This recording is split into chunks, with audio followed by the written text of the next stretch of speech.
Motxilla, aigua... Crec que no em deixa res. I la previsió del temps? Pareix que tindrem bon dia avui. A veure què m'ha preparat Sergi per avui.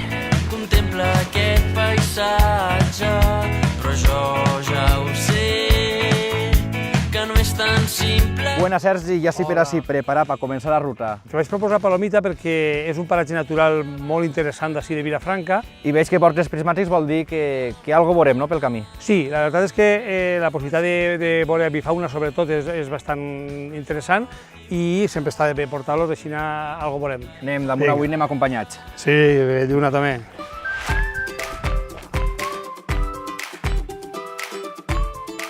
Sergi, és curiós, saber com funciona un observatori d'aus. Estem dins d'una caseta en la que només té esta finestra, que per la part de fora no ens veuen així dins. Hi ha des de les aus més petitetes de bosc, perquè estem molt juntets al bosc i tenim aus insectívores que estan tot el dia bam per les parts altes dels arbres i demés, aus granívores que s'alimenten de gra de la zona més de cultius i demés, i també tenim els grans rapinyaires, els necròfags, els voltors.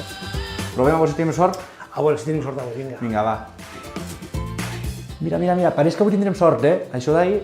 És que sí, és gran, no? és gran, sí, és un gatxo. El arandajo, que es diu en castellà, és un au que ve moltes vesprades a banyar-se així a la baseta i és un lujo tindre-lo ahí perquè ja veus, és espectacular. Jo crec que hi pots tirar una foto des d'ací tot. Estem tan prop, estem a 2 metres d'ell, no? Estem a 2 metres d'ell. A veure.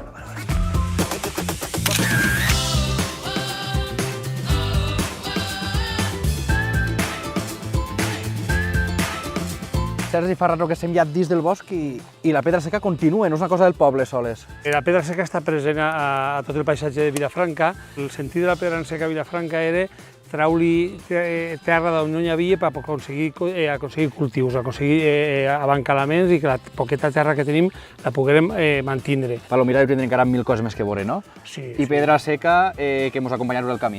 En tot el camí tindrem alguna paret. Anem? Vinga, anem.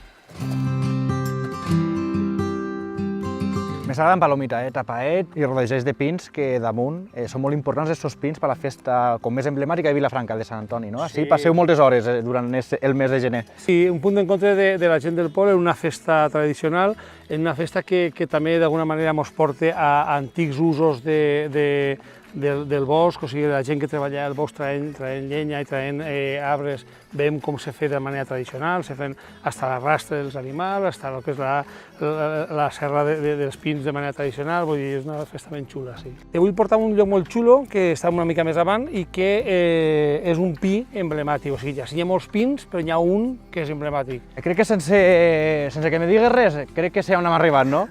Sí, este és el pi que te comentava. Com veus, està de dalt a baix ple de forats, hi ha molts insectes que se mengen a fusta morta i hi ha altres tants aus insectívores que estan menjant aquests insectes, com altres rapinyaires i altres predadors que estan menjant aquestes aus. O sigui, tot un ecosistema. I això és la ruta d'avui, no? Sí, si vols ara pots continuar pel PR, està senyalitzat, a partir d'ahir ve una sendeta per avall i és facilet. Buenas, quanta gent tenim per ací? Hola, sí. Som el grup de triatló de Vilafranca i estem en un entrene diari. Som tots els dies? Sí, sí. Vinc de Palomita, també correu per aquesta zona? I per ahir també fem algunes costeres, algunes sèries, que a vegades costen perquè són molt empinades, però... Aneu cap a Vilafranca? Sí, sí. Va, doncs anem cap allí, avui anirem ben acompanyat, no? Però corrent neu. Corrent. Corrent? Va, vinga, anem cap allí. Marc, quan queda? Encara 1 quilòmetre llarg. Quilòmetre encara?